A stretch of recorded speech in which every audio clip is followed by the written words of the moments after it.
नमस्कार दर्शकों, जेके फैक्ट में आपका स्वागत है और मैं हूं उमेश मनगोत्रा। दर्शकों, इस समय जम्मू कश्मीर में, खासकर जम्मू संभाग में श्री माता वैष्णो देवी संघर्ष समिति द्वारा उठाया गया मुद्दा, जो Shri Mata Vaishno Devi institute of medical excellence से संबंधित है, वो मुद्दा शाया हुआ है। लगातार संघर्ष समिति इस पर अपना संघर्ष आंदोलन के रूप में आगे कर रही है, आगे बढ़ा रही है उसको। दिन प्रतिदिन ये जो आंदोलन है वो आगे बढ़ रहा है। इसी मुद्दे को लेकर आज हमारे साथ चर्चा करने के लिए श्री माता वैष्णो देवी संघर्ष समिति के प्रवक्ता एडवोकेट दीपक जी हैं। दीपक जी, आपका बहुत बहुत स्वागत है। धन्यवाद। तो इस जो ये मुद्दा है दीपक जी, श्री माता वैष्णो देवी संघर्ष कर रही है, आखिर ये संघर्ष है किसके खिलाफ? उमेश जी, आपका बहुत बहुत धन्यवाद कि आपने ये मौका दिया अपनी बात रखने का। संघर्ष किसके खिलाफ, जैसा आपने पूछा, तो श्री माता वैष्णो देवी संघर्ष समिति, इसका संघर्ष जो है वो किसी व्यक्ति या राजनीति से प्रेरित ना होकर, हमारा संघर्ष अधर्म, अनीति और जो असनातन कार्य हुए हैं उनके विरुद्ध है। देखिए, मैं आपको बताना चाहूंगा कि हमारे माननीय उपराज्यपाल जी, श्रीमान मनोज सिन्हा जी, जब से उन्होंने कार्यभार संभाला है जम्मू कश्मीर में, जी, जी, उन्होंने अभूतपूर्व कार्य किए हैं। जम्मू का देशभक्त समाज ये भूल नहीं सकता कि किस तरह उन्होंने यहाँ पे आतंकवाद, अलगाववाद, पत्थरबाजी, इस सब पे जो है एक कड़ा प्रहार किया।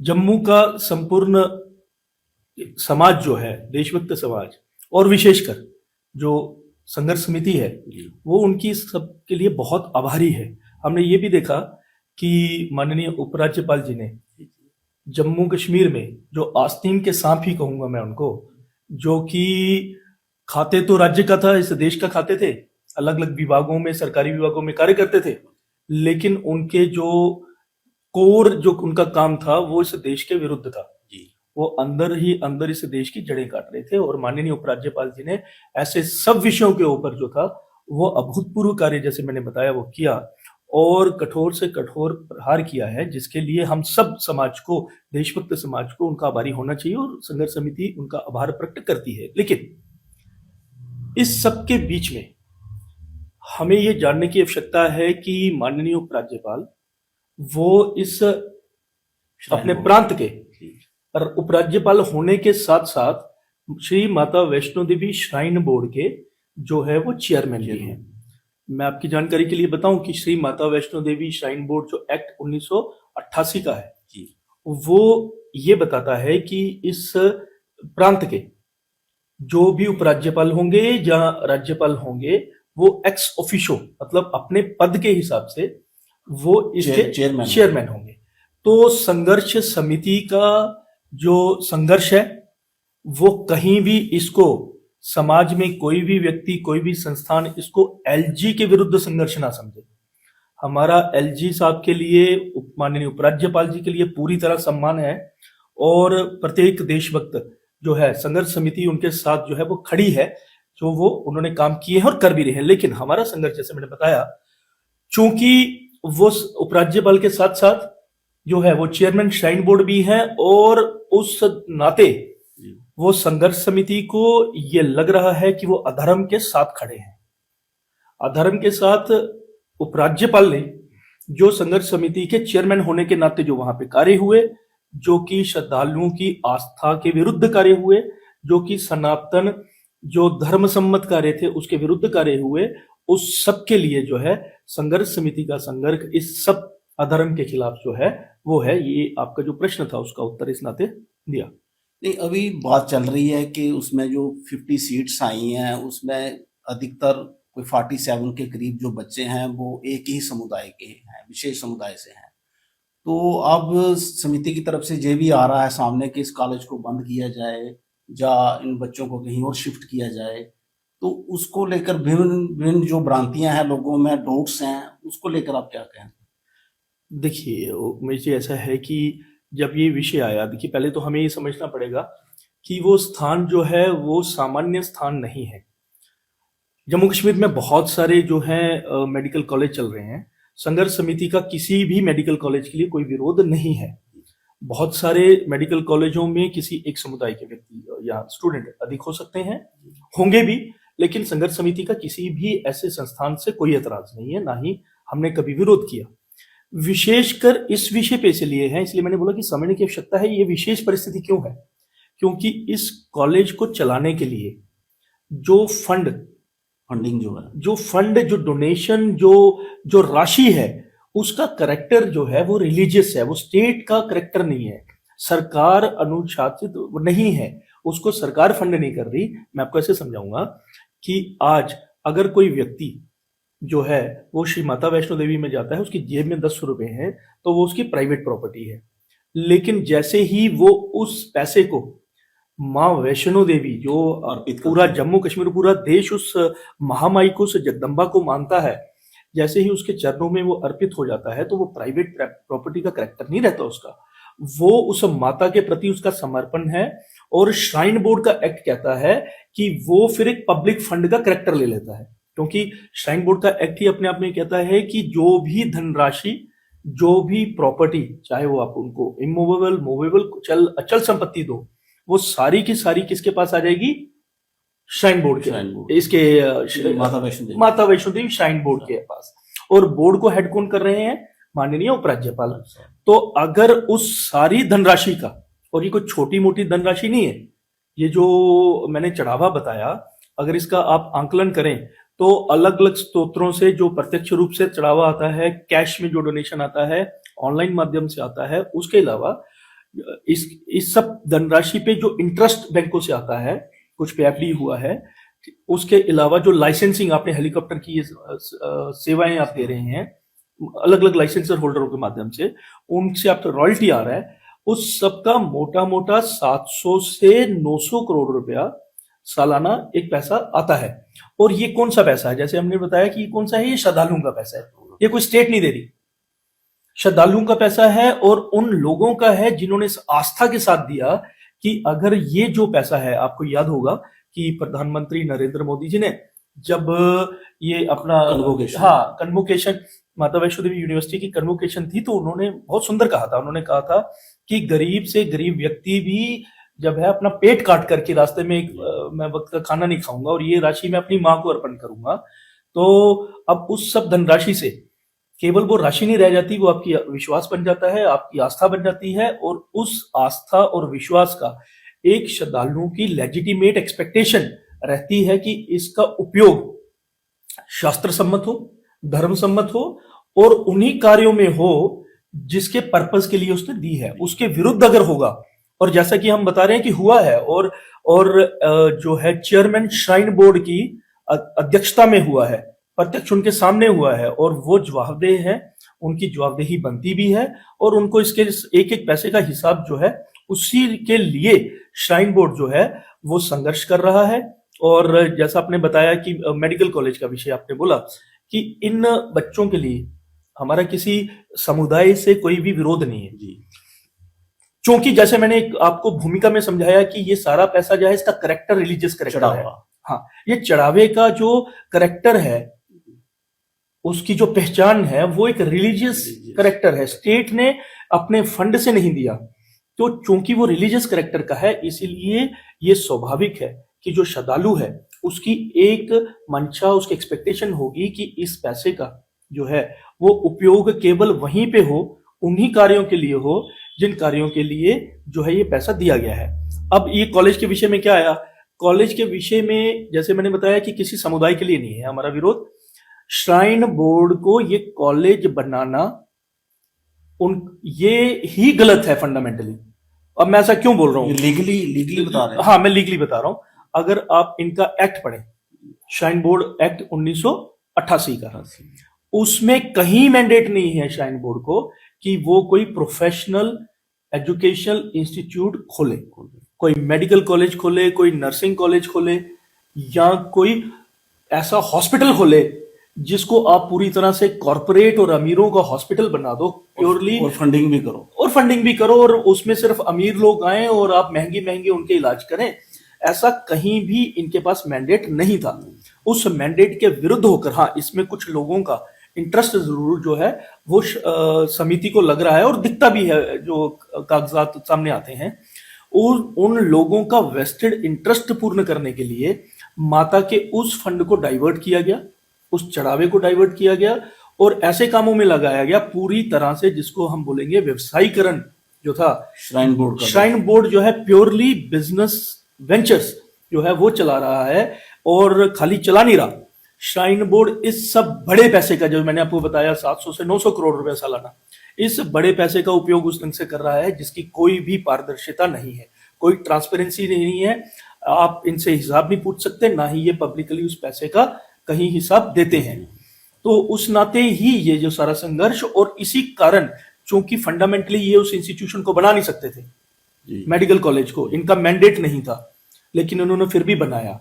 तो हमारा विरोध उसके लिए है कि ये जो है, आपने बताया कि इसको बंद क्यों होना चाहिए, इसी कारण इसको जड़मूल से हमारा ये है कि ये विषय समाप्त होना चाहिए, क्योंकि आपके पास तो वो मैंडेट ही नहीं था, आपने क्यों बनाया। इसमें एक चीज और जुड़ती है दीपक जी कि जो श्री माता वैष्णो देवी यूनिवर्सिटी है उसने इस कॉलेज को एफिलिएट किया हुआ है, तो इसमें ये भी आ रहा है सामने कि कोई एफिलिएशन का भी उसके पास कोई इख्तियारात नहीं थे, यूनिवर्सिटी के पास उसको मैंडेट नहीं था। देखिए उमेश जी, ऐसा होता है कि जब आपके पीछे या कोई भी एक संस्थान है, व्यक्ति है, उनके पीछे अगर उनको लगता है कि हमारे पीछे कोई ऐसा व्यक्ति है जो अपने आप में सर्वोसर्वा है, तो आप बहुत सारी गलतियां, आप कानून, नियम, इन सबको देखा करते हो, क्योंकि आपको वो ताकत मिलती है कि हमारे पीछे कोई ऐसा व्यक्ति खड़ा है जो नियमों और कानूनों से परे है। तो उस नाते ही इस मेडिकल कॉलेज को, जो आपने बताया कि एफिलिएशन देना, वो भी यूनिवर्सिटी जो है श्री माता वैष्णो देवी यूनिवर्सिटी, उसके भी मैंडेट में नहीं है। वो यूनिवर्सिटी का जो एक्ट है वो पूरी तरह से इस बात पे खामोश है, एलो ही नहीं करता कि किसी और इंस्टीट्यूशन को, खासकर मेडिकल इंस्टीट्यूशन को जो है वो एफिलिएट करे। तो जैसे मैंने बताया कि बहुत अनदेखियां हुई, क्योंकि कुछ लोगों को लगा, अधिकारियों को वहां पे लगा, देखिए हम जो है चेयरमैन श्राइन बोर्ड को इसीलिए कटघरे में खड़ा कर रहे हैं कि एक तो गलत फैसले लिए गए, दूसरा आपने पारदर्शिता नहीं रखी।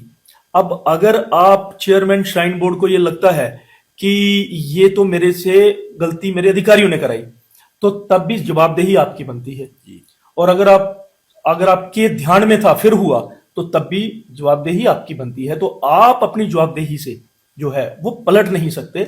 उसका संघर्ष समिति जो है पूरी तरह से संघर्ष कर भी रही है, और आपको उसका हिसाब किताब एक एक रुपए का जो श्री माता वैष्णो देवी में श्रद्धालुओं ने अपनी आस्था और विश्वास के साथ चढ़ाया है, उसको देना ही पड़ेगा। डिफरेंट डिमांड्स आ रही हैं संघर्ष समिति की तरफ से, और ये भी कहा जा रहा है कि जो पूरी प्रक्रिया थी, जो एडमिशन प्रोसेस था एमबीबीएस की सीट्स के ऊपर, वो भी बड़ी जल्दबाजी में, आनन फानन में किया गया।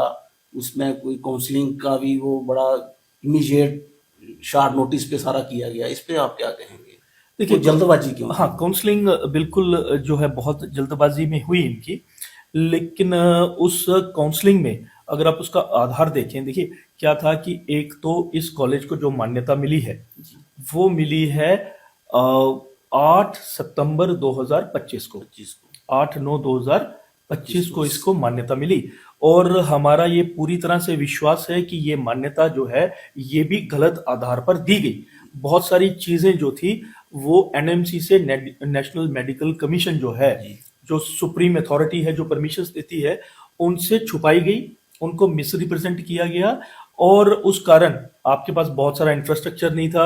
अब अगर हम इस बात को भूल भी जाएं कि आपके पास मैंडेट था कि नहीं, जैसे मैंने विषय बना दिया, आपको बता दिया कि मैंडेट तो था ही नहीं, लेकिन अगर बनाने के बाद क्या हुआ तो उसकी कहानी अगर आप पूछेंगे तो बहुत सारे इनके पास वो नॉर्म्स जो एनएमसी के थे वो फुलफिल नहीं करते थे। इन्होंने गलत अपने आप को दिखाकर उन सब नॉर्म्स के तहत जो था अपने आप को ऐसा दिखाया कि हम सारे नॉर्म्स क्लियर करते हैं, और वो परमिशन उन्होंने ली। और उस परमिशन के आधार पर, जैसे हमने अभी संघर्ष समिति ने उसकी जो है एक कंप्लेन अपनी एनएमसी में दी थी, और वो डिटेल्ड क्या क्या इरेगुलरिटीज हुई हैं इनकी, टेक्निकल इन्होंने क्या, इनके पास नहीं था, आधार नहीं था, किन चीजों में इनका शॉर्टफॉल है, वो सब डिटेल्ड एक उनको कंप्लेन दी है। और उसके आधार पर हमें लगता है कि जो अभी आपने देखा 2 दिन पहले एनएमसी का एक सरप्राइज इंस्पेक्शन भी हुआ, तो हमारा विश्वास है कि उस नाते ही उन्होंने ये कदम लेते हुए उन्होंने उन एलिगेशंस को जो हमने कहा है उनकी पुष्टि के लिए एक टीम भेजी है। और उस टीम ने, जहां तक हमें जानकारी मिली है, कि वीडियोग्राफी फोटोग्राफी करके उन्होंने एक एक चीज का पुनः निरीक्षण किया है और बहुत जल्द वो अपना एक निर्णय भी इस पे देंगे।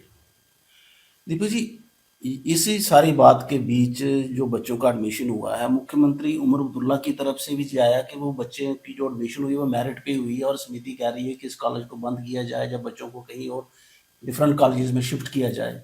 इस पे आप क्या कहेंगे? देखिए उमेश जी, अगर तो ये मेरिट का विषय किसी और व्यक्ति के मुंह से आता तो उसका जवाब कुछ और होता, लेकिन आपने चूंकि उमर अब्दुल्ला, मुख्यमंत्री उमर अब्दुल्ला जी का रेफरेंस दिया है, तो सबसे पहली बात है कि उनके मुंह से ये बात जचती नहीं। उसका एक कारण है, वो मेरिट की बात कर रहे हैं। उनके मेरिट उनको अपने पिताजी से पूछना चाहिए कि जम्मू कश्मीर के बच्चों का मेरिट किसने खाया। ये वही जम्मू कश्मीर है जिसमें 10वीं पास 12वीं पास व्यक्ति जो था वो क्लर्क अपॉइंट होकर उसको केएस बनाया गया और केएस से उसको आईएएस बनाया गया। शायद आपके दर्शकों को बहुत अजीब लगेगा और उनको ये ऐसी बात लगेगी कि ये तो कभी हो ही नहीं सकता ये बड़ा, लेकिन इस जम्मू कश्मीर ने ये देखा है, हुआ है। जो 10वीं पास था उसको डायरेक्टर जनरल ऐसे इंस्टीट्यूशंस में बना दिया गया, यहां तक कि 10वीं 12वीं पास जो थे वो पुलिस के टॉप ऑफिशियल भी बने। तो ऐसे व्यक्ति, ऐसे परिवार से अगर जब आप मेरिट की बात सुनते हैं तो थोड़ा सा हास्यास्पद भी लगता है कि इनको आज मेरिट आ रहा है। उस समय जो था जम्मू कश्मीर के युवा का, मैं केवल जम्मू की बात नहीं कर रहा, उन्होंने कश्मीरी युवा के साथ भी उन्होंने धोखा किया है, उनका मेरिट भी खाया है। वो उनसे समाज उचित समय पे पूछेगा। लेकिन यहां तक इस सारे कॉलेज में मेरिट की बात है तो मैं आपको बताऊं, ये मेरिट की बात ही नहीं थी। देखिए, जब आप पेमेंट सीट्स पे लेते हैं कोई अपनी सीट, तो वहां पे मेरिट नहीं होता, वहां पे होता है पैसा। एक तरफ मैं था, मेरे पास पैसा था, और एक तरफ आप थे, आपका मेरे से अधिक मेरिट था, लेकिन आपके पिताजी के पास पैसा नहीं था। तो मजबूरन आपको ये सीट मिलेगी ही नहीं, आप कुछ भी कर लो, क्योंकि आपके बाद मेरिट जो है वो मेरा आता है। और मेरा मेरिट केवल मेरिट के आधार पे नहीं, मेरे साथ मेरिट प्लस मनी, पैसा भी था। अगर मेरे पास भी नहीं होता तो किसी और को जाता। तो यहाँ पे मेरिट डिटरमाइन नहीं होता, यहाँ पे डिटरमाइन होता है कि आपके पिताजी ने, उनके पास इतनी संपत्ति है, उनके पास इतना सामर्थ्य है कि वो पैसा दे सके। और पैसा भी थोड़ा नहीं, ये 5 लाख फीस के साथ जो है आपको हॉस्टल फीस देनी है, और पूरे मेडिकल का कोर्स, बहुत किताबें बहुत महंगी होती हैं, बहुत सारे ऑपरेटर्स हैं, उन सबको साल का वो 5, 7, 10 लाख रुपया। तो अगर क्षमता है तो करेंगे, तो उसमें मेरिट कहां से आ गया? तो मेरिट नहीं था। और एक तो जवाब इसका ये रहा। दूसरा, जो बीच में बात छूट गई थी कि बोपे की जो चयन प्रक्रिया है वो भी स्पष्ट, साफ और सही तरीके से हुई ऐसा नजर नहीं आता। जैसे मैंने बताया, इस कॉलेज को परमिशन मिली है 8/9/2025 को, सितंबर 25 में। हाँ, सितंबर 25 में। और बच्चों की जो एडमिशन होती है वो 3rd काउंसलिंग में होती है, वो हुई है 25/10/2025 में। तो 1 महीने से अधिक का जो समय लगा, परमिशन मिल गई, उसके बाद आपके कागजात चलते रहे, बोपे के साथ आपका कम्युनिकेशन चलता रहा। बोपे के साथ कम्युनिकेशन की यहां तो बात है, तो 8/9/2025 को जिस दिन इनको परमिशन मिली, तो श्राइन बोर्ड, ये जो कॉलेज के ईडी हैं, एग्जीक्यूटिव डायरेक्टर, उन्होंने उसी दिन बोपे को चिट्ठी लिख दी। ऐसा नहीं है कि 25-10 के बीच में उन्होंने लेट लिखी है, ये की, उन्होंने 8/9/2025 को ही बोपे को चिट्ठी लिखी कि मेरे पास परमिशन आ गई है, आप हमें जो है इन सारी सीट्स में, ओपन कैटेगरी सीट्स में जो है आप हमारी काउंसलिंग करिए। तो 8/9 को जब 25 को चिट्ठी लिख गई थी, फिर बोपे का कॉरेस्पॉन्डेंस आता है। ये सब मैं डॉक्यूमेंट्स के आधार पर बोल रहा हूँ, आपके दर्शकों के लिए ये सब डॉक्यूमेंट्स जो है हम एक्सेसिबल भी करवा देंगे, ताकि वो उस लिंक को जो है शेयर करके उस डॉक्यूमेंट को एक्सेस कर सकें, क्योंकि ये सब चीजें समाज के बीच में आना जरूरी है। तो ये जो मेरिट का विषय चल रहे हो, उस विषय में मैं बात कर रहा हूं कि जब आपने 8/9/2025 को चिट्ठी लिख दी बोपे को, उस समय काउंसलिंग चल रही थी। और उमेश जी, आपकी जानकारी के लिए बताऊं कि जब ये काउंसलिंग चलती है, बच्चे के लिए एक एक दिन बहुत जरूरी होता है, क्योंकि साइमल्टेनियसली आपकी जम्मू कश्मीर में काउंसलिंग चल रही है, बच्चे ऑल इंडिया बेस पे भी आए होते हैं। हो सकता है जम्मू वाले बच्चे को स्कूल था, मैंने इलाहाबाद भी भरा था, मैंने उस जगह भी भरा था, मैंने महाराष्ट्र भी भरा था। एक एक दिन उसके लिए बहुत कीमती होता है, क्योंकि आप जैसे ही सीट छोड़ते हो, ये मेडिकल की सीट की बात कर रहे हैं हम, जैसे ही आप सीट छोड़ते हो या आप नजरअंदाज करते हो, तो दूसरा एकदम से बैठा हुआ है। तो आपने जो है 8/9 को चिट्ठी लिखी, फिर 16/9/2025 को बोपे एक नोटिफिकेशन निकालता है जिसमें बोलता है कि हमारे पास जो है 100 medical seats 2 private medical colleges में आई हैं। तो जम्मू में 2 ही प्राइवेट मेडिकल कॉलेज, एक ये था और दूसरा एस्कॉम्स। तो वो बच्चों को बोलते हैं कि आप इस पे दोबारा से रजिस्टर करिए। तो कौन सी डेट में? 16/9/2025 को रजिस्ट्रेशन हो जाता है। फिर इनका कम्युनिकेशन आपस में चलता है कि हम इसकी सेकंड राउंड की काउंसलिंग में करेंगे, लेकिन वो सब डिले होता है और अंत में बच्चों को जो था वो उनकी काउंसलिंग और उनकी मेरिट लिस्ट निकलती है 25/10/2025। तो सवाल उठते हैं कि क्या ये जानबूझकर किया गया? जैसा मैंने आपको बात जोड़ी कि बच्चे के लिए एक एक दिन जरूरी था, जो बच्चा 16/9/2025 को रजिस्टर करके बैठा इस उम्मीद के साथ, और आपके कागज बोलते थे कि सेकंड काउंसलिंग में कर देंगे, आपने उनकी एक्सपेक्टेशन और उनके मन में अनसर्टेनिटी इतनी डाल दी कि पता नहीं यहां मिलनी कि नहीं मिलनी। कई बच्चे तो बाहर निकल गए होंगे उस सब के बीच में। कौन बैठा रहेगा आपके इस विश्वास के साथ कि आप 16/9 के बाद है कभी निकालोगे भी कि नहीं निकालोगे जी। तो ये सब हमें लगता है कि ये डिले होना अपने आप में बहुत सारे प्रश्न खड़ा करता है। ये इतना साफ भी नहीं है जिसको मान लिया जाए कि प्रक्रिया, चयन प्रक्रिया बड़ी साफ सुथरी होगी। और ये जैसे मैंने बताया कि इतना लंबा डिले होना, और कागज एक कागज तो ऐसा है कि लगभग 1 महीने तक बोपे ये पूछ रहा है, बोर्ड ऑफ प्रोफेशनल जो ये काउंसलिंग करता है, वो डायरेक्टरेट ऑफ हेल्थ एजुकेशन से पूछ रहा है, डिपार्टमेंट ऑफ हेल्थ जो मेडिकल एजुकेशन है उससे पूछ रहा है कि ये जो कॉलेज है ये सरकारी है या प्राइवेट है। तो आप यहां से देखिए कि क्या ये कोई खेल खेला जा रहा था कि आप जो है आपस में कम्युनिकेशन बना रहे हैं ताकि कल को इसको जस्टिफिकेशन दिया जाए, और एक लंबा समय जो है उन बच्चों को जिन्होंने रजिस्टर किया 16/9 को, उनको उनके भविष्य को आपने जो है अनसर्टेनिटी में डाल दिया। उसमें से कितने बच्चे चले गए, तो ये सब देखते हुए हमें लगता है कि ये चीजें इतनी साफ नहीं रही। इस पे एक प्रूफ एक अच्छी बड़ी एजेंसी के द्वारा इस पे होना चाहिए, क्योंकि ये सब एक साथ बच्चे आना और ये सब डिले होना, तो उसी समय निकलेगा कि कहीं ऐसा तो नहीं कि कुछ सीट्स ये सब मैनेज हुई हैं। तो वो कौन? वो संघर्ष समिति, आप या मैं, हम सब जो है वो समर्थ नहीं है। लेकिन प्रथमा दृष्टया जैसे मैंने बताया लगता है ये सब अगर आप डॉट्स कनेक्ट करें कि वहां पे सब चीजें ठीक से नहीं हो पाई, तो उसके लिए इसकी एक प्रूफ जो है वो बनती है, होनी ही चाहिए।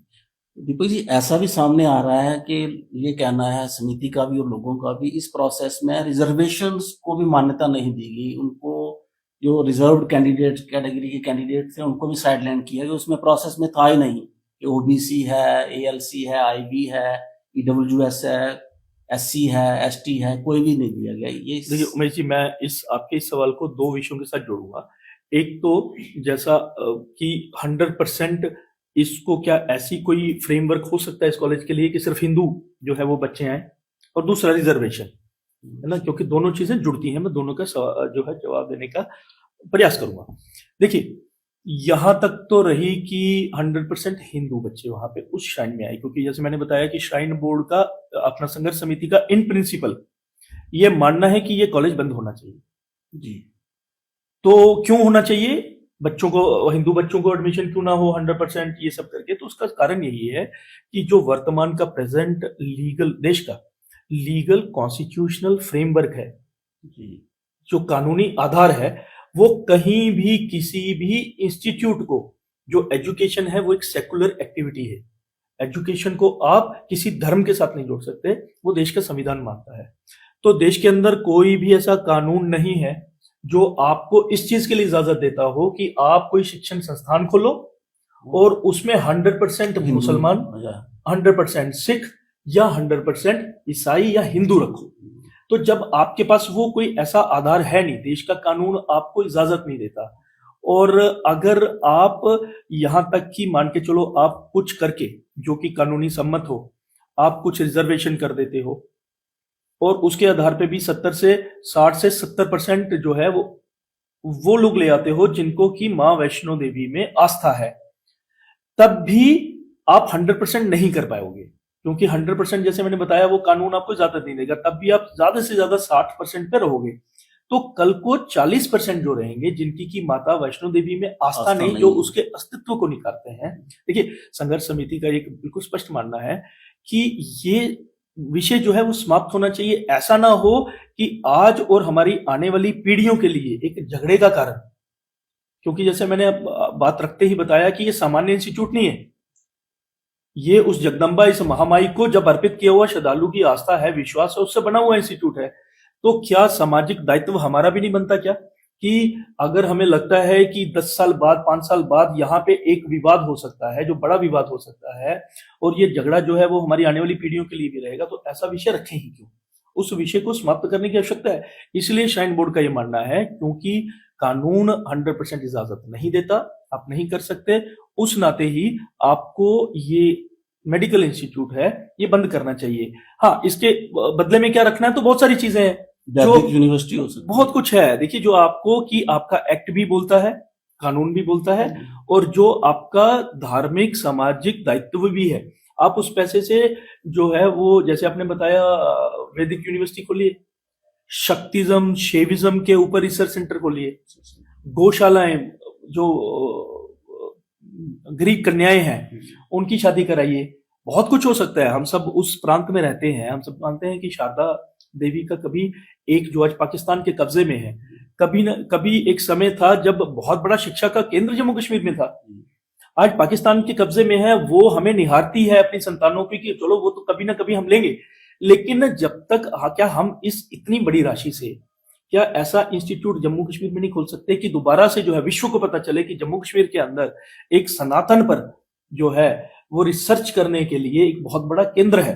तो वो सब हो सकता है। तो उस नाते जो है ये सब चीजें होनी चाहिए। दूसरा आपका विषय था रिजर्वेशन। रिजर्वेशन मैंने आपको जैसे बताया, देखिए, जो कानून क्या कहता है, मैं कानून की स्थिति स्पष्ट कर दूं कि किसी भी प्राइवेट इंस्टीट्यूट, मेडिकल हो या कोई भी हो, जो निजी संस्थान है, उसके ऊपर सरकारी ये जो रिजर्वेशन है ये ऑटोमेटिकली अप्लाई नहीं होता। आपके लिए कोई बाध्य नहीं है, आपने एक प्राइवेट इंस्टीट्यूट खोला तो आपको सरकार बोलेगी कि इसमें रिजर्वेशन डालो, अनलेस, उसमें एक राइडर है, अनलेस कि आप सरकार से अनुदान ना लेते हो। अगर तो आप सरकार से फंड लेते हैं तो फिर आपको वो सारे मापदंड जो है वो मानने पड़ेंगे, वो रिजर्वेशन आपको देना ही है।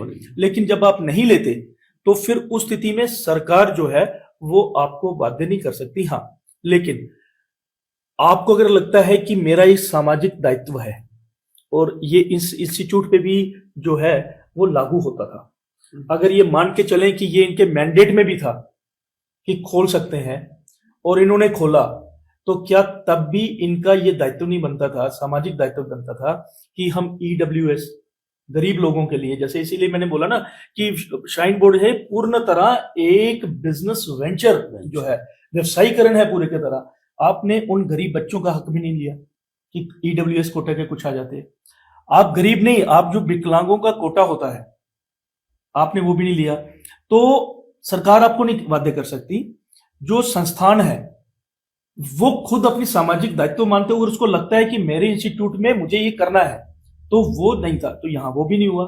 दूसरा, इसका एक और पहलू है कि अगर प्राइवेट इंस्टीट्यूट में सरकार जबरदस्ती नहीं डाल सकती, लेकिन 2005 में अपने संविधान में 93, जब अगर मैं सही हूं तो 93rd अमेंडमेंट हुई थी, जिसके तहत ये कहा गया था कि सरकार, राज्य सरकार जो है वो एक कानून बनाकर, कानून के बिना नहीं, एक कानून बनाएगी अपने राज्य में, और उसके उस कानून के आधार पर वो प्राइवेट जो इंस्टीट्यूट होंगे उस पर मैंडेट कर सकती है कि आप रिजर्वेशन, क्योंकि देखिए रिजर्वेशन क्या है, रिजर्वेशन सोशल जस्टिस के नाते, सामाजिक न्याय के नाते, जो सामर्थ्यवान लोग हैं समाज में उनका दायित्व, वो खुद दायित्व लेते हैं कि आज हम सामर्थ्यवान हो गए, अब हमारा ये सामाजिक दायित्व है कि समाज के जो लोग पिछड़े रह गए, पीछे रह गए, उनको हम हैंड होल्डिंग करके उठाएंगे, वो रिजर्वेशन है।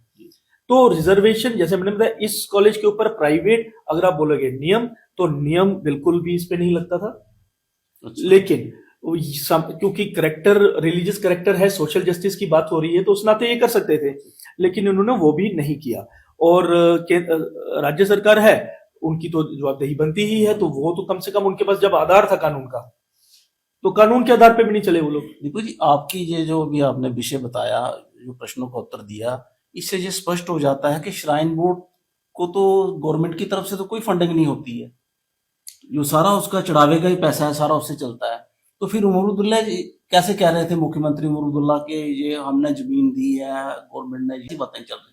देखिए, वो जिस जमीन की बात कर रहे हैं वो यूनिवर्सिटी में, यहाँ तक हमारी जानकारी में है, ऐसा कोई भी नहीं है, क्योंकि यूनिवर्सिटी के जो जितनी भी जमीन है वो वहाँ के लोकल लोगों से एक्वायर की गई है, श्राइन बोर्ड ने अपने फंड से उसको दी है। हाँ, बीच में क्या हुआ है कि ये यूनिवर्सिटी को स्टेट ने फंड दिया है, ये लगभग 4-5 साल पहले से शुरू हुआ है, पहले नहीं देता था।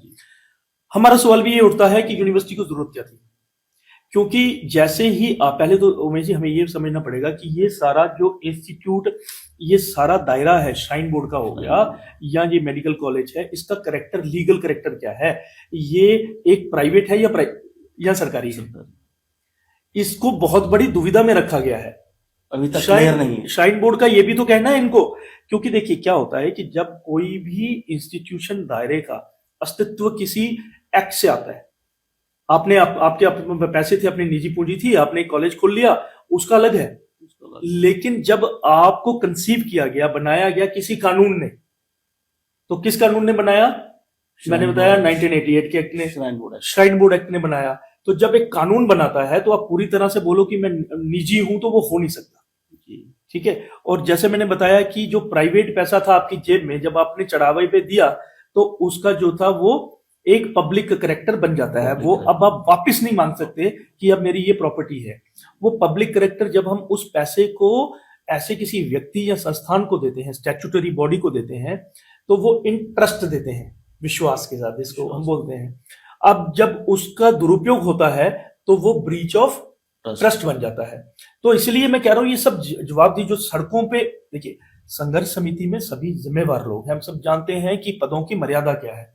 अगर कोई संवैधानिक पदों पे बैठा है तो उनका पूरी तरह से सम्मान है, जैसे मैंने बताया हम पूरा सम्मान करते हैं उनका, लेकिन देवयोग से, प्रारब्ध से और एक्ट के नाते आप उसके चेयरमैन भी तो हो, तो लोग क्यों नहीं पूछेंगे आपसे इतना बड़ा पैसा कैसे चला गया? आपने इसका करेक्टर जो यूनिवर्सिटी का था, आप लोगों ने, श्रद्धालु ने पैसा दिया, आपने उस पैसे का ऐसे कामों में उपयोग किया जो कि आपको अधिकार ही नहीं देता था, आपने पैसों की पारदर्शिता नहीं रखी, तो ब्रीच ऑफ ट्रस्ट तो है ही है।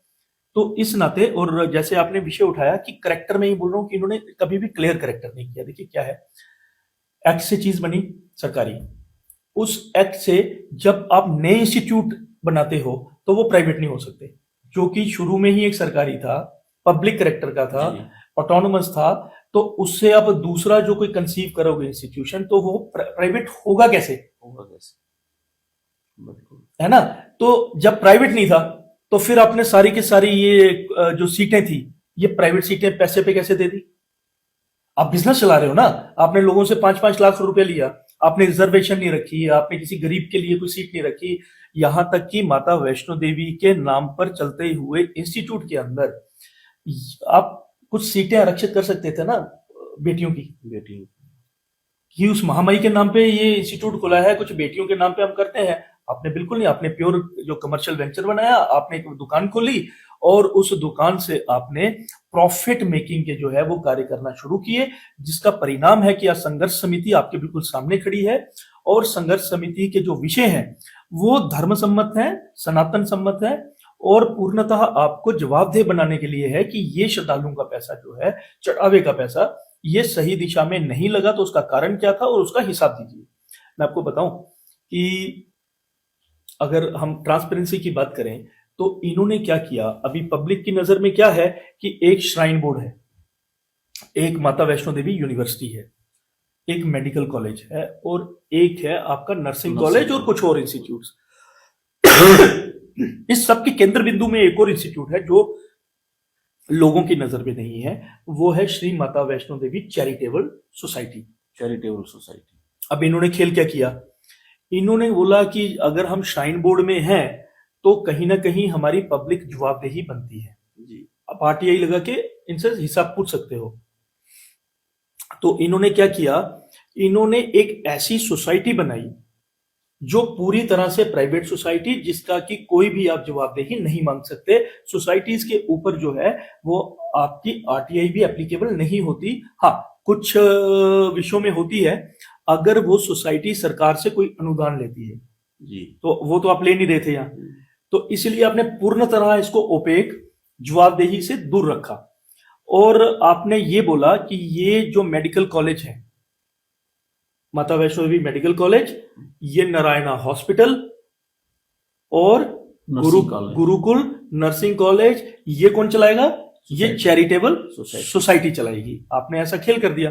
अब मजे की बात थी कि ये जो चैरिटेबल सोसाइटी थी, ये जो सोसाइटीज रजिस्ट्रेशन एक्ट कानून है उसके दायरे में रजिस्टर होती हैं। और आप उस सोसाइटी से, चाहे वो आरटीए में आती नहीं आती, लेकिन उस सोसाइटी से संबंधित कोई भी जानकारी आप कहां से ले सकते हो? रजिस्ट्रार ऑफ सोसाइटी से। तो वो एक रास्ता खुला था, हमने उसका उपयोग किया। मैं आपके दर्शकों के लिए बता दूं कि उसकी जानकारी के लिए कि इस सारी सोसाइटी में क्या हुआ है, तो हमने एक रजिस्ट्रार ऑफ सोसाइटीज में एक एप्लीकेशन लगाई। ठीक है, ये तो आपका रहा कि माता वैष्णो देवी चैरिटेबल सोसाइटी, ये खुद ही ये बोलते हैं, इनका कागज है, इसलिए मैंने बोला ये सब कागज हम आपको उपलब्ध करा देंगे। तो ये कहता है कि ये मैनेज करेगी 300 बेड का super speciality hospital, nursing, Gurukul medical college, सब करेगी। ठीक है, और इसका ये सीएसआर नंबर है, ये सीएसआर भी लेगी, सब जो है काम करेगी। तो हमने रजिस्ट्रार को ये एप्लीकेशन लगाकर, ये 24/11/25 को हमने एप्लीकेशन लगाई, उनसे पूछा कि इसका मेमोरेंडम ऑफ एसोसिएशन दो, इसके रूल्स क्या है, इसकी annual list of governing body क्या है, उन सबके नाम दिए जाए, इनकी ऑडिट रिपोर्ट। ये क्या होता है कि किसी भी सोसाइटी के लिए ये बहुत जरूरी हो जाता है कि वो अपनी फाइनेंशियल ऑडिट साल का जो है वो रजिस्ट्रार को दें।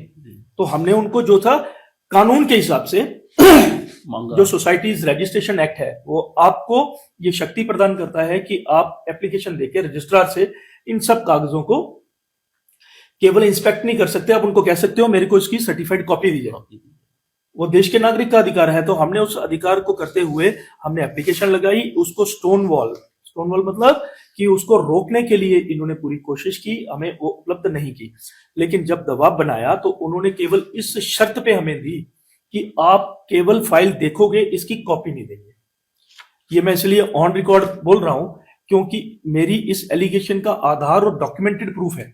तो जब उन्होंने हमें देखने दी तो हमने उसमें देखा कि उसके अंदर जो था किसी भी साल का फाइनेंशियल स्टेटमेंट नहीं था। जब उनसे मांगा नहीं था, जब उनसे मांगा गया रजिस्ट्रार से, तो उन्होंने बोला कि इन्होंने दिया ही नहीं हुआ। फिर हमने इनको, चूंकि इन्होंने हमें सर्टिफाइड कॉपी नहीं दी थी, हम ये कैसे प्रूव करते कि स्टेटमेंट है कि नहीं है, तो हमने रजिस्ट्रार को एक लीगल नोटिस भेजा कि चूंकि मेरा अधिकार था, आपने नहीं दिया, तो हम आपको इस नोटिस के माध्यम से इतने दिनों के अंदर आप हमें जो है इन सब कागजों का जो है वो सर्टिफाइड कॉपी दोगे।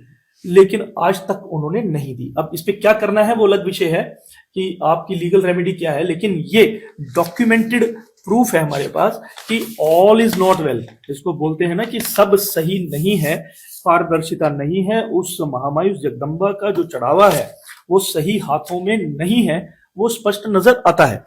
ये तो आपने बताया है, आम लोगों को तो चैरिटेबल सोसाइटी के बारे में तो कोई नॉलेज ही नहीं है, कि वो श्राइन बोर्ड ही जानते हैं सारा। मैंने आपको यही बताया ना जी कि आम लोगों से आपका अधिकार बनता था, हर श्रद्धालु का अधिकार, केवल जम्मू कश्मीर नहीं पूरे देश भर के श्रद्धालु का यह अधिकार बनता था कि जो पैसा, जो चढ़ावा उस माता को हम दे रहे हैं, उसका कहाँ प्रयोग हो रहा है। तो वो तो इनका फर्ज था ये सब चीजें पब्लिक डोमेन में डालना, बताना कि उस चैरिटेबल सोसाइटी का पैसा कहाँ कहाँ गया, किस किस को दिया हमने। वो चैरिटेबल सोसाइटी के अधिकार है, वो स्टाफ भी नियुक्त कर सकता है। उस स्टाफ नियुक्त करने का, उसको सैलरी देने का कोई प्रोविजन होगा। हो सकता है आप अप्लाई करते, हो सकता है ये अप्लाई करते, मैं करता, लेकिन सब कुछ जो है वहां पे एक धांधली है, ऐसा जो है ये कागज बोलते हैं और जो परिस्थितियां हैं जो ये उनको बता रही हैं। और पूरी तरह से, जैसे मैंने बार बार बोल रहा हूं कि 100% प्योर बिजनेस।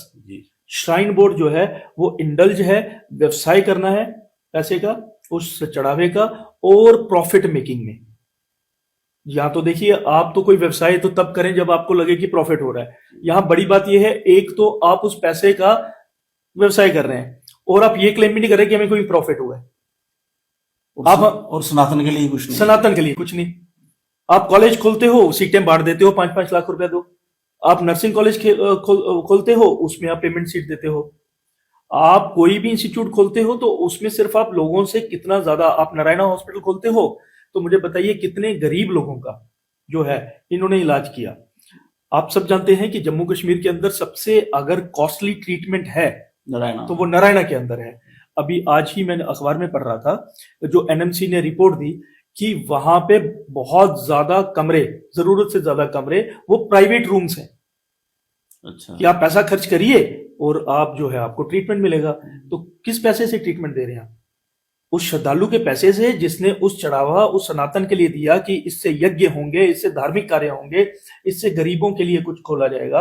आपने प्योरली एक बिजनेस वेंचर बना दिया और फिर समाज जब बाहर खड़ा आता है, आपके विरुद्ध लड़ता है, तो आप जो है गुणगान करते हो।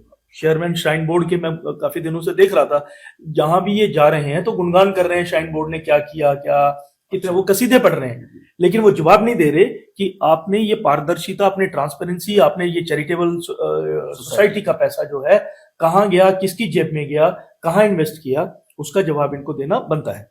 जी।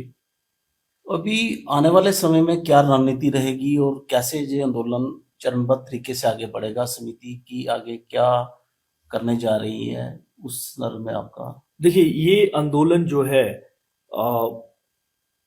कॉलेज का विषय हम ले ही रहे हैं। जी हमारा ये कहना है कि ये विषय जो है वो केवल कॉलेज का ना रहकर श्राइन बोर्ड को, अब चेयरमैन श्राइन बोर्ड को ये देखना चाहिए कि कुछ तथ्य लोग कुछ सवाल पूछ रहे हैं, हिसाब मांग रहे हैं, और ये सारी की सारी गड़बड़ जो है, हमारा ये मानना है ये श्राइन बोर्ड में से ही हो रही है। आपने श्राइन बोर्ड में सरकारी कंट्रोल, बाबुओं का कंट्रोल इतना रख दिया कि उनकी मनमानी चल रही है। आपके अपने हिंदुओं के अपने संस्थान पर आपको क्या जरूरत है कि वहां पे आप 5-5, 6-6 एडिशनल सीईओ सरकार के, आईएएस ऑफिसर, केएएस ऑफिसर वहां पे इतने लगाओ? क्यों आप इतना कंट्रोल करना चाहते हो? इसी कारण, क्योंकि आपको पता है कि हर साल एक बहुत बड़ा पैसा यहाँ पे है और वो अपने अधिकारियों के माध्यम से जो है आप उसको, ये सरकार, ये स्टेट तय करे कि ये कहां कहां जो है स्टेट का पर्पस, अब श्रद्धालु तय ना करें लेकिन स्टेट तय करे। इस नाते जो है एक बहुत बड़ा, अगर आप मुझे पूछेंगे कि कल्प्रिट, तो कल्प्रिट कौन है? कल्प्रिट एक्ट के अंदर जो ऐसे प्रावधान बना दिए गए हैं जिसमें कि सरकार का एक बहुत बड़ा कंट्रोल रखा गया है, कल्प्रिट वो है। तो उसको भी ठीक करना। आपने पूछा कि संघर्ष समिति क्या है, तो हमारा ये भी है कि वो कल्प्रिट, क्योंकि जब तक वो जड़ वो ठीक नहीं होगी। आज समाज निकला है, समाज ने लड़ा और हम अवश्य जीतेंगे क्योंकि धर्म हमारे साथ है, लेकिन इसकी क्या गारंटी है कि कल को दोबारा कुछ नया ना हो? तो उस जड़ को समाप्त करने के लिए उस बोर्ड में संशोधन, उस बोर्ड को सुधारने की जरूरत है। उस एक्ट में कुछ प्रावधान जो है वो मिटाने की जरूरत है और कुछ प्रावधानों को डालने की जरूरत है ताकि ये विषय जो है ये खत्म हो। दूसरा, जो श्राइन बोर्ड का मैंने बताया व्यवसायीकरण, बिजनेस, वो बंद हो। देखिए, समाज आहत है इस चीज से कि श्रद्धालुओं का पैसा जो है वो बिजनेस में क्यों है। आप उससे लोगों को फायदा, मैं आपको एक डॉक्यूमेंट बताता हूं, आपको ध्यान में आएगा कि ये आपका जो हॉस्पिटल जिसकी बड़ी चर्चा हो रही है, हम भी कर रहे हैं कि जो अपना नारायणा हॉस्पिटल जो है वो किसने खोला? श्राइन बोर्ड ने हॉस्पिटल खोला, श्रद्धालुओं के पैसे से खोला और उसको जो है पूरी तरह से एक पीपीपी मोड पे, पब्लिक प्राइवेट पार्टनरशिप मोड पे, एक प्राइवेट संस्थान नारायणा हॉस्पिटल वालों को आपने दे दिया। आपने बहाना बनाया कि हमने हॉस्पिटल खोला है, हमारे पास योग्यता नहीं है, तो इस नाते ये बहुत एक्सपर्ट है, ये उसको चलाएंगे। आपने खोल दिया। और जो इसका अगर आप नॉमेनक्लेचर देखें, पब्लिक प्राइवेट पार्टनरशिप, तो पहली बात आप बोलते हो कि हम सरकारी संस्था नहीं है, तो पब्लिक प्राइवेट में पार्टनरशिप मोड में एक संस्था का पब्लिक होना जरूरी है। अदरवाइज अगर दोनों प्राइवेट होंगे तो वो पीपीपी मोड नहीं होता, वो जॉइंट वेंचर बनता है, वो पार्टनरशिप हो सकती है दो निजी व्यक्तियों के बीच में। मैं आपको बीच में एक मिनट रोकूंगा। बीच में ऐसी बातें भी सामने आ रही हैं कि नारायणा हॉस्पिटल को भी फंडिंग की जाती रही है, उसको कंपनसेट किया जाता रहा है कि उसमें जो ठीक बात है आपकी। मैं उसमें देखिए, इसमें ना एक क्लॉज था, ये सारा डॉक्यूमेंट है, कंसेशन डॉक्यूमेंट आपके मैं उनके लिए बता दूं, जी ये कंसेशन एग्रीमेंट क्या है। ये नारायणा के उस समय डॉक्टर आशुतोष रघुवंशी और बोर्ड की तरफ से जो है मिस्टर मनदीप भंडारी जो सीईओ है, उनके बीच में 2014 में हुआ ये अब एग्रीमेंट 30/9/2014 को हुआ। इसको पीपीपी मोड इसलिए मैं बार बार एम्फेसाइज कर रहा हूं क्योंकि पब्लिक प्राइवेट आप बार बार बोलते हो शाइन बोर्ड हम प्राइवेट है, ये कॉलेज भी प्राइवेट है। तो जब ये कॉलेज प्राइवेट है तो उस समय आपका पब्लिक करेक्टर कैसे आ गया जब आपने पीपीपी मोड में किया? नारायणा में। हाँ, नारायणा में। तब तो आप ऐसे कर रहे हो जैसे एक सरकार एक सॉवरेन अथॉरिटी दूसरे के साथ कर रही है प्राइवेट वाले के साथ, तो आपने उस समय अपना करेक्टर दूसरा रखा। इसलिए बार बार मैं उसी कह रहा हूं कि इनका जो सब स्कीम ऑफ जो इन्होंने वर्किंग की है इस ढंग से की है कि कहीं भी क्लैरिटी नहीं रखी। यहां फायदा आया बोर्ड का, उनको देखा, तो इसलिए निजी उनके वेस्टेड इंटरेस्ट तो नजर आते ही हैं। तो आपने कर एक ऐसी संस्था को दे दिया, और जैसा आपने बोला कि निजी फंडिंग, इसमें एक जीबीपी था, जीबीपी, हाँ, वीजीपी क्या होता है? वो है वायबिलिटी गैप पीरियड। तो आपने इसके आधार पर रखा कि हम जो है श्राइन बोर्ड एग्रीमेंट करता है और आपको वीजीपी 45 करोड़ की देता है। देखिए 45 करोड़ कोई छोटा अमाउंट नहीं होता। आप खुला देखें तो 100 करोड़ का आधा हो गया लगभग, ठीक है। तो आपने रखा कि इस प्राइवेट इंस्टीट्यूट को, एक तो आपने पहले ये बहाना बनाया कि हम इसलिए दे रहे हैं क्योंकि हमारे पास कोई एक्सपर्टीज नहीं, ये जो बॉडी है ये एक्सपर्ट है हॉस्पिटल में तो ये चलाएगी। साथ में आपने क्लॉज कर दिया कि इसको 5 साल तक जो है हम इसको वायबिलिटी गैप पीरियड के लिए 45 करोड़ रुपया कुछ हिस्सों में थोड़ा थोड़ा देते रहेंगे। 5 सालों में हमने इसको कितना देना है? 45 करोड़ रुपया। एक मोटा पैसा आपने उसके लिए दे दिया, और उसके बाद उसकी फंक्शनिंग, उसका करेक्टर आपने इस ढंग से बना दिया कि वो पूरी तरह से प्रॉफिट मेकिंग का एक, जैसा आपने भी इस चीज को सब्सक्राइब किया, माना कि वहां पे जो ट्रीटमेंट है एक आम और गरीब व्यक्ति के लिए नहीं है, वो पूरी तरह, हाँ, हालांकि आपका जो एक्ट है वो ये बोलता था कि आप हॉस्पिटल बना सकते हो, लेकिन किन के लिए? श्रद्धालुओं के लिए। वो भी चैरिटेबल श्रद्धालुओं के लिए बनाई है ना, और चैरिटेबल होना ही चाहिए क्योंकि पैसा आपके पास रिलीजियस कैरेक्टर का चैरिटी के लिए आया है।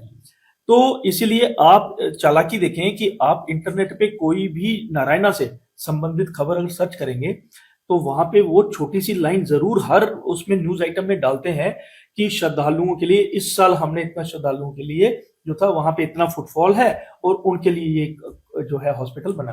हालांकि ये मोटा मोटा पूरी तरह से जो था एक निजी संस्थान को लाभ देने के लिए बनाया गया। और उसमें एक इंटरेस्टिंग बात और मैं आपको बताऊं, इस कंसेशन एग्रीमेंट, इस एग्रीमेंट को कंसेशन एग्रीमेंट कहते हैं। इसके हिसाब से नारायणा और श्री माता वैष्णो देवी, इनके बीच में 21 साल तक का कॉन्ट्रैक्ट था।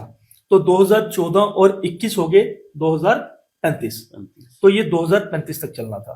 लेकिन इसके बीच एक बड़ी डेवलपमेंट होती है मार्च 2025, जो पिछला साल गया, इसी के मार्च में shrine board through charitable society, जिसकी हम बात कर रहे हैं ना, जिससे आप कुछ नहीं पूछ सकते, वो राजा है, आपसे कोई आपकी वो बात नहीं सुनी जाएगी, ये श्राइन बोर्ड चैरिटेबल ट्रस्ट के साथ, इसी नारायणा के साथ एक इसी एग्रीमेंट को एक्सटेंड करता है 8 साल के लिए, जो हमारी समझ से अभी तक परे है कि क्यों हुआ। 35 से आगे 8 साल नहीं, 2035 तक चलना था, वो आपका कंसेशन एग्रीमेंट बोलता है, उस पे क्लॉजेज है। उसकी क्लॉज 3 कहती है 21 साल का होगा, और 2014 से 21 हो गया 2035। लेकिन आपने मार्च 2025 में इनके चैरिटेबल सोसाइटी, अब बोर्ड नहीं आया सामने, आपने चैरिटेबल सोसाइटी लाई बीच में, जो कि मैं भी एडवोकेट हूं, मेरे लिए भी समझना ये मुश्किल हो रहा है कि जिसके साथ ओरिजिनली वो एग्जिस्ट नहीं करती थी उस समय। अब चैरिटेबल सोसाइटी ने 2025 मार्च में एक एग्रीमेंट किया, जिसके तहत उसने बोला कि 2025 के 8 साल और एक्सटेंड करते हैं, माने कि 2033 तक। तो ये सब मिस्ट्री जो है वो क्या है, वो जवाबदेही इनकी बनती है।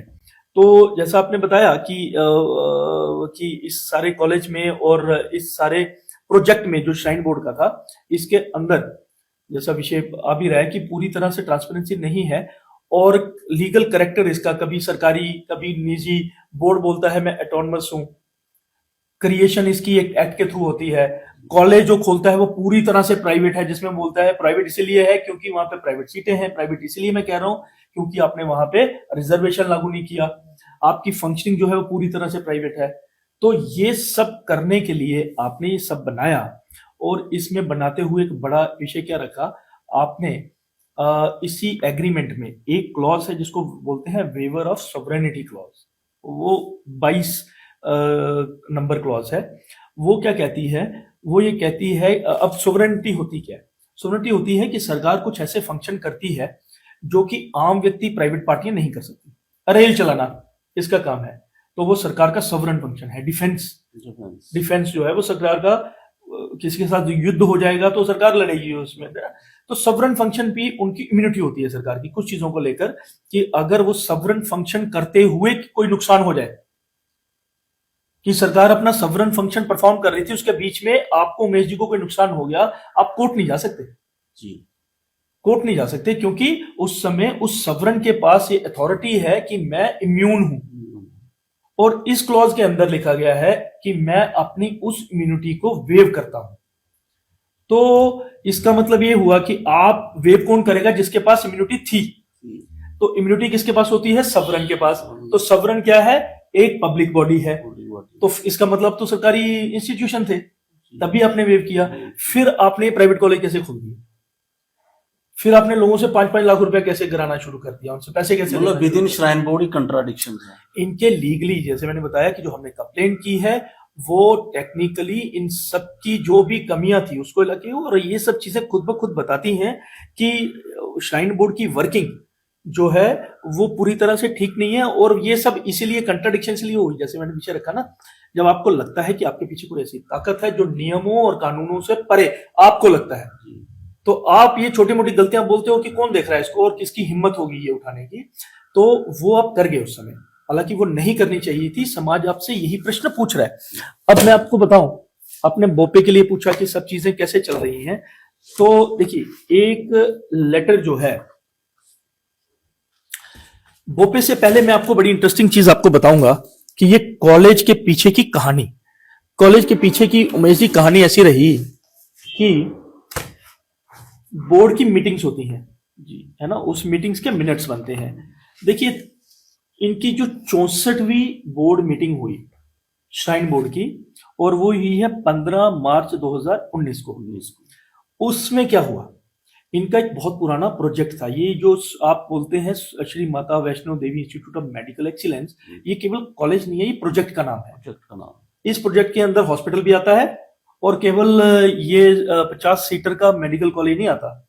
आप जान के हैरान होंगे कि माता वैष्णो देवी व्यवसायीकरण इस कदर हावी था इन सबके दिमाग में कि इन्होंने बोला कि इनकी मंशा जो है 100 सीटर करने की है। अच्छा, और खाली मेडिकल कॉलेज नहीं, इनकी प्रोजेक्ट रिपोर्ट जो है, जो जिसका एक्सेस हमारे पास है, वो प्रोजेक्ट रिपोर्ट बोलती है कि हम एक डेंटल कॉलेज भी खोलेंगे। आपने एक नर्सिंग कॉलेज खोला, नियमों के विरुद्ध खोला, वहां पे अधर्म का सब काम हो रहा है। आपने मेडिकल कॉलेज खोला, अधर्म का काम हुआ। आप कहते हो कि हमने डेंटल कॉलेज भी खोलना है।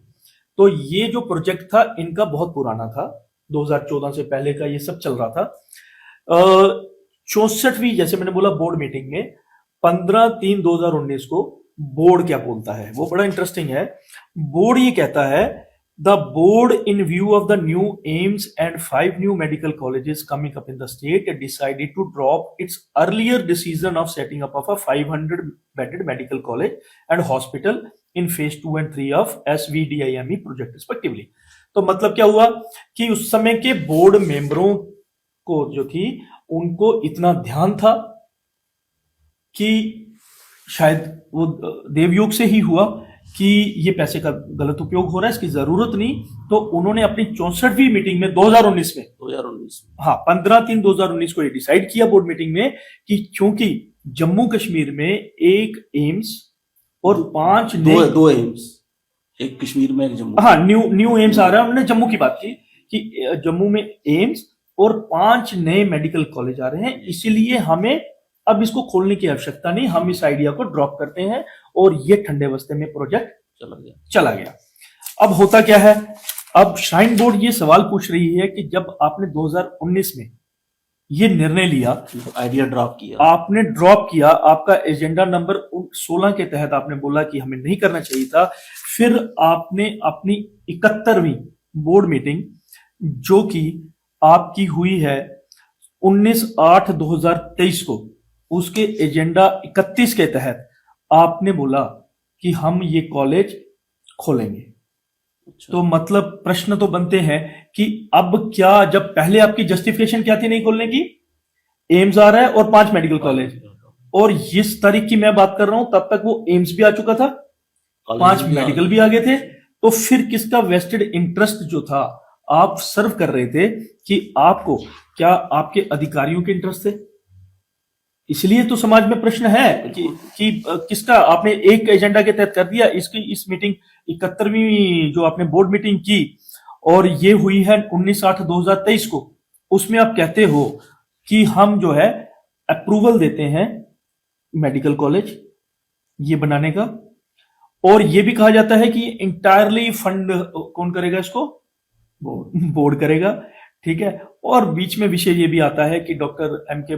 जो भंडारी हैं वो स्पेशल इनवाइटी के नाते सब प्रोजेक्ट में रहेंगे। तो सवाल संघर्ष समिति का यही है कि 2019 में मना किया गया, 2023 में जो है बोर्ड, वो भी बोर्ड मीटिंग ने किया था, और उस समय किया था, एक रीजनिंग दी थी कि मेडिकल कॉलेज आ रहा है, और या तो 2023 में 71वीं जो बोर्ड मीटिंग है, या तो उस समय परिस्थितियां बदल गई होती, मेडिकल कॉलेज ना आया होता, एम्स ना आया होता, तो ये समझने वाली बात है। उस समय ये प्रश्न नहीं उठता था कि भाई ठीक है, उस समय बोला गया था मेडिकल कॉलेज, तो अब नहीं आया तो हम ये बनाते हैं।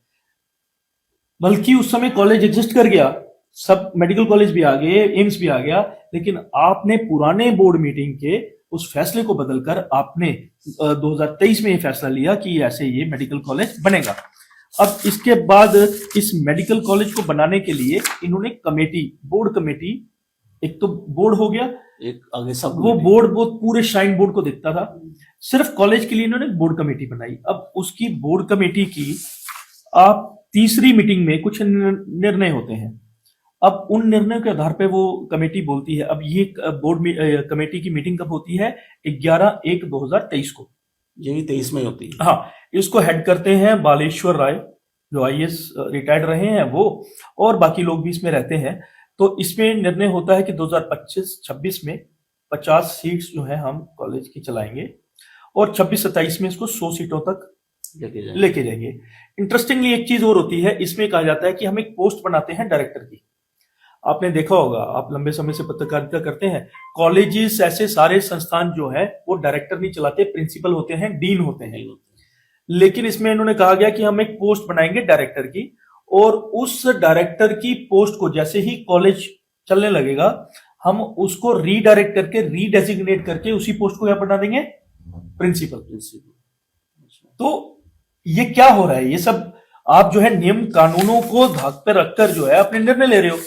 और फिर अगली मीटिंग, चौथी मीटिंग में जब होती है, तो चौथी मीटिंग होती है 14/3/2024 को, और जो आपने पिछली मीटिंग में डिसाइड किया था कि आपके बोर्ड के एक डायरेक्टर, हम इसके कॉलेज के डायरेक्टर रखेंगे, वो डायरेक्टर आ जाते हैं, वो कोई डॉक्टर जसपाल शर्मा है, वो एग्जीक्यूटिव डायरेक्टर बनके उसमें आ जाते हैं। और ये वही जसपाल शर्मा है, वही एग्जीक्यूटिव डायरेक्टर है जिनके लिए पिछली मीटिंग में बताया गया था कि हम डायरेक्टर बना रहे हैं, बाद में रीडेजिग्नेट करेंगे, इनको प्रिंसिपल बना देंगे। जो हमारे पास जानकारी है उसके आधार पर यह भी पता चला है कि शायद डॉक्टर जसपाल शर्मा जो थे वो प्रिंसिपल बनने की उनकी जो थी वो क्वालिफिकेशन नहीं थी, वो उन मान्यताओं को प्राप्त नहीं करते थे। इस नाते ही एक नई पोस्ट जो थी डायरेक्टर की वो बना दी गई। अब मैं ये इसलिए बोल रहा हूं कि ईडी की जो एग्जीक्यूटिव डायरेक्टर की जो पोस्ट होती है उसकी मान्यता कभी भी मेडिकल कॉलेज में नहीं होती। हाँ, तो मेरी जैसा विषय चल रहा था कि तीसरी जो मीटिंग थी बोर्ड की कमेटी की मीटिंग ने डिसाइड किया कि हम इसको 50 सीटर पहले फेज में, फिर 100 सीटर लेके जाएंगे, साथ में जो है एक पोस्ट क्रिएट करेंगे डायरेक्टर की। और वो डायरेक्टर की पोस्ट जैसे मैंने आपको बताया कि वो कहीं भी मेडिकल कॉलेजेस में नहीं होती, मेडिकल कॉलेज प्रिंसिपल और डीन से चलते हैं।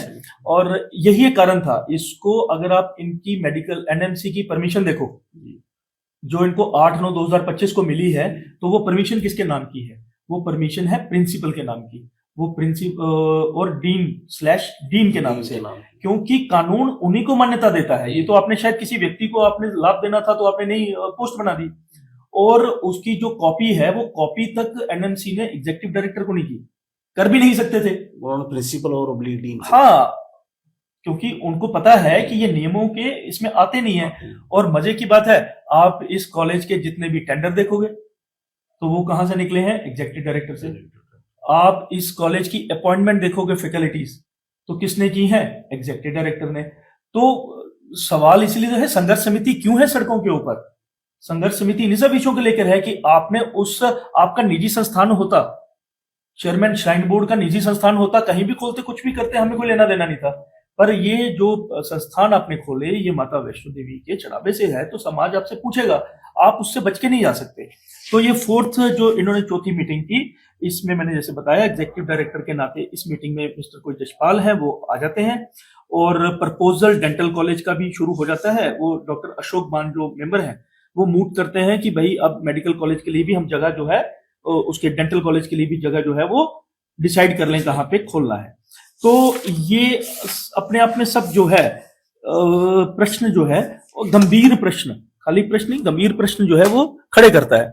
अब जैसे मैंने बताया कि लेटर ऑफ परमिशन इनको जो है वो जो मिलती है, तो उससे पहले देखिए मेडिकल परमिशन मिली है 8/9/2025 को। उससे पहले प्रक्रिया, कानूनी प्रक्रिया चली। कॉलेज खोलना है, बहुत सारे सर्टिफिकेट्स की जरूरत है, लाइसेंसिंग की जरूरत है। उस सब में बहुत सारा जरूरी होता है, बहुत जरूरी एक सर्टिफिकेट होता है, इसको बोलते हैं एसेंशियलिटी सर्टिफिकेट। Essentiality certificate. अब एसेंशियलिटी सर्टिफिकेट क्या है? वो सरकार देती है, राज्य सरकार देती है कि कोई ऐसा हॉस्पिटल खोलने की जरूरत भी है, या ऐसा नहीं है कि आपके पास पैसा है तो आप मेडिकल कॉलेज खोल दोगे। क्योंकि मेडिकल कॉलेज जैसे इंस्टीट्यूशन ये नेशनल एसेट्स होते हैं। इसमें से जो डॉक्टर बन के निकलेंगे वो समाज के एसेट्स हैं, इनकी जो सीटें हैं वो नेशनल एसेट्स हैं। तो इसलिए जो राज्य सरकार है वो अपना एक सर्टिफिकेट देती है जो लाजमी है, वो जरूरी होता है एनएमसी के मापदंड के हिसाब से, उसको बोलते हैं एसेंशियलिटी सर्टिफिकेट। वो मिला 25/8/2024 को। ठीक है जी, 28/5/2024 मैं डेट क्लियर करता हूं। तो ये अंडर सेक्रेटरी हैं गवर्नमेंट के health and medical education department के, वो सीईओ माता वैष्णो देवी श्राइन बोर्ड को देते हैं। सीईओ को इसलिए देते हैं क्योंकि तब तक प्रिंसिपल तो एग्जिस्टेंस में नहीं आया, कॉलेज ही नहीं है, उसको खड़ा करने के लिए ये सर्टिफिकेट्स हैं। तो उनको ये कहा जाता है कि ये एसेंशियलिटी सर्टिफिकेट है, और उसके बीच में एक क्लॉज होती है कि बताना पड़ता है कि जस्टिफिकेशन दीजिए कि आप ये कॉलेज क्यों खोल रहे हैं। तो मैं आपको दोबारा से बैकग्राउंड में ले जाऊंगा कि 2019 की बोर्ड मीटिंग क्या कहती थी कि चूंकि एक एम्स और 5 कॉलेज आए हैं, तो इन कॉलेजेस की आने की वजह से हम ये आइडिया ड्रॉप करते हैं। वो उसका जस्टिफिकेशन था। और इसमें जब पूछा जाता है कि आप जस्टिफिकेशन दीजिए, तो इसमें तो ये कह नहीं सकते थे कि हम नए डॉक्टर बनाएंगे, क्योंकि वो 5 मेडिकल कॉलेज एम्स आ चुका था। आप ये भी नहीं कह सकते थे कि इससे पेशेंट और डॉक्टर रेशो बढ़ेगी, क्योंकि वो बढ़ाने के लिए एम्स और 5 डॉक्टर आ चुके थे और आपके बोर्ड ने ही इस चीज को समझा। तो इसमें एक नई जस्टिफिकेशन आई कि भाई चूंकि जम्मू कश्मीर में लोग जो है वो डॉक्टर बनना बहुत पसंद करते हैं। तो मुझे आप बताइए कि देश के अंदर ऐसा कौन सा गांव होगा, ऐसा कौन सा मोहल्ला होगा जहां पे माँ बाप नहीं चाहते कि उनका बेटा डॉक्टर बने। उस हिसाब से तो हर गली मोहल्ले में कॉलेज होना चाहिए था। तो सिर्फ उस चीज को तोड़ने के लिए, क्योंकि इनको जस्टिफाई करना है कि हम कॉलेज क्यों खोल रहे हैं, और उस पे तो जा नहीं सकते कि पेशेंट डॉक्टर रेशो बढ़ानी है, क्योंकि वो तो आपका बोर्ड पहले ही मना कर चुका था 2019 में नए कॉलेजेस आ रहे हैं। तो एक वेर्ड सा, बड़ा अजीब सा इन्होंने जस्टिफिकेशन दिया कि the medical profession is highly sought after profession in the J&K। पूरे देश में है ये कौन से, and opening of the college will increase the number of seats available for the students who want to pursue medicine as a profession। तो ये कहीं भी एसेंशियलिटी सर्टिफिकेट की जो जरूरत होती है एक मेडिकल कॉलेज को, ये कहीं से भी पूरा नहीं करता था, लेकिन उस समय की सरकारों ने दी। इसलिए कई बार पूछा जाता है कि लोग उमर अब्दुल्ला का पुतला क्यों फूक रहे हैं संघर्ष समिति वाले। ये भी सवाल आता है कि भाई ये तो चेयरमैन श्राइन बोर्ड ने उसका काम था, बोर्ड के मेंबरों का काम था, इसमें राज्य सरकार क्या करी। क्योंकि राज्य सरकार जो थी वो स्पष्ट रूप से नजर आता है कि बिल्कुल मिली जुली होकर ही ये सब किया गया है।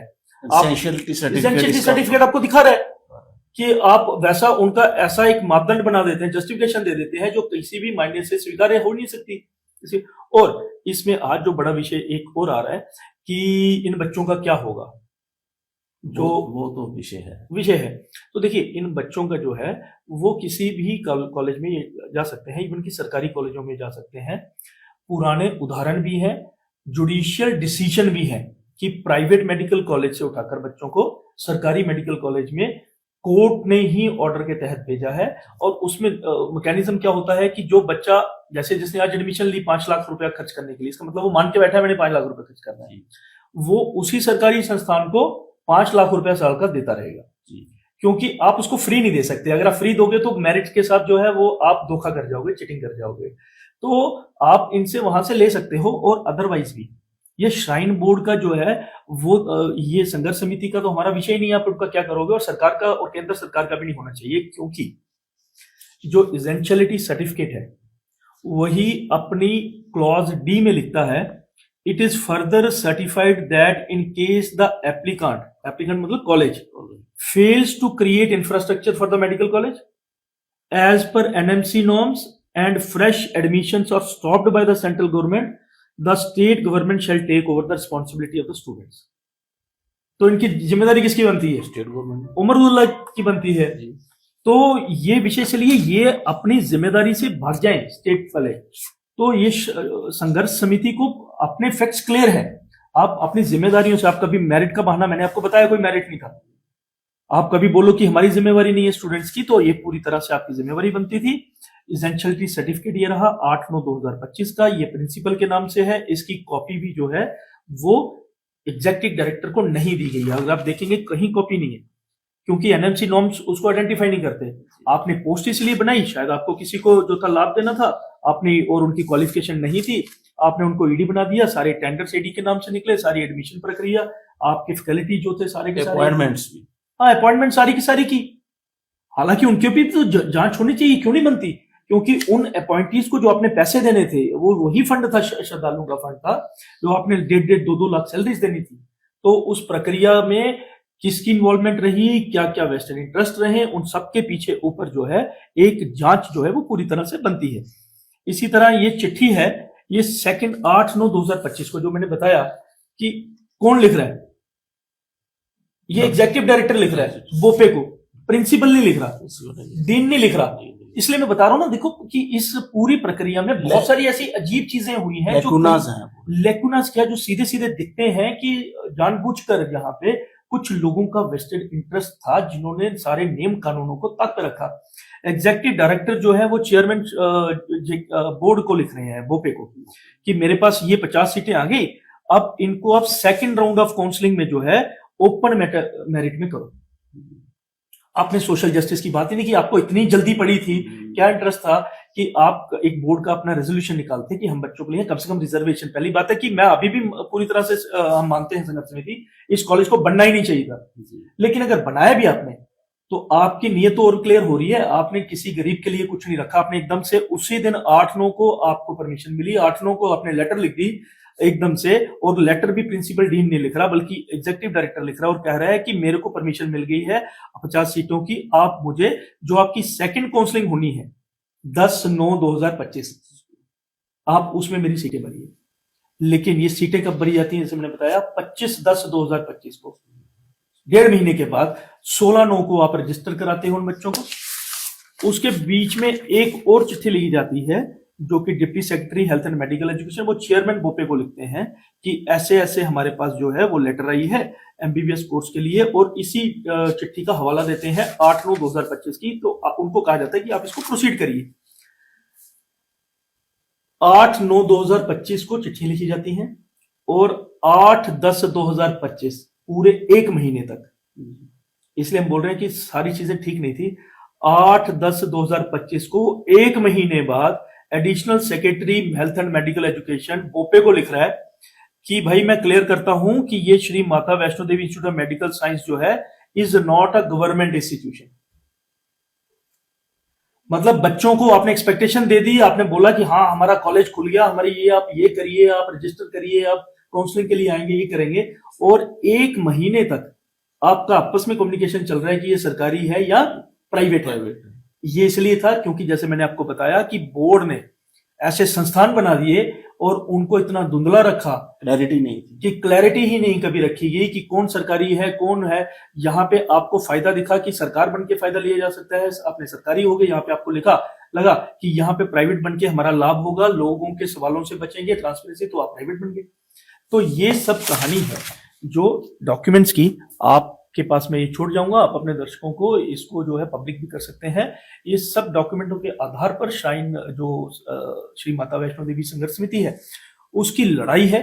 और मैं वापस अपनी बात उसी प्रश्न के साथ आपका खड़ा करूंगा कि लड़ाई किसके खिलाफ? तो किसी व्यक्ति के खिलाफ नहीं, अधर्म के खिलाफ। अब अधर्म की तरफ कौन खड़ा है वो समाज को पता है। हमारी लड़ाई अनीति और अधर्म के खिलाफ है। उस तरफ जो भी होगा उसके तरफ हम उसके विरुद्ध लड़ेंगे।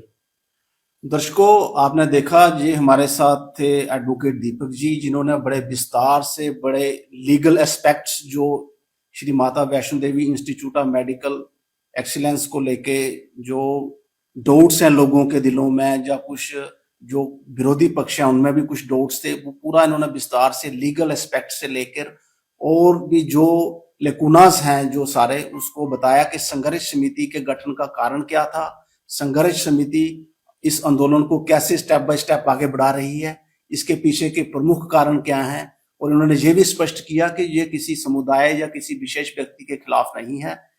तो ये पूरा इन्होंने अपना जो व्यू पॉइंट था वो रखा है।